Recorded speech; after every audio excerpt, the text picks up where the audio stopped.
מי אמר את זה? אייתולות איראניות או פוליטיקאים ישראלים? אני הומופוב גאה. הומואים הם תופעה לא נורמלית שלא ניתן לה לגיטימציה. סמוטריץ' ואורית סטרוק. הומוסקסואליות היא חטא חמור שנוגד את הטבע. חמינאי, המנהיג הדתי העליון של איראן. אצלנו אין הומואים. זו תופעה שלא קיימת אצלנו. מחמוד אחמדינג'אד, נשיא איראן לשעבר. הרצונות שלנו בטווח הארוך הן שהמדינה תתנהל על פי הדין הדתי. סמוטריץ' כמובן. ודאי שרצונותיי בטווח הארוך זה שמדינת ישראל תתנהל על פי התורה. ההומואים, סוטי המין האלה, אנשים אומללים.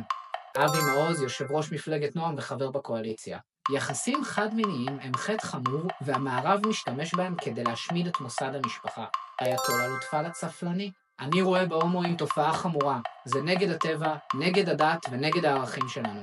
משה גפני, שר ההשתמטות. חברים, אם זה מדבר כמו אייתולה, חושב כמו אייתולה, וחבר במפלגה שיש לה חזון של אייתולה, זו אייתולה. ורגע, לפני שאתם הולכים, שאלת בונוס לסיום. הבת של איזו אייתולה סיפרה שאמא ואבא שלה אנסו אותה בילדות.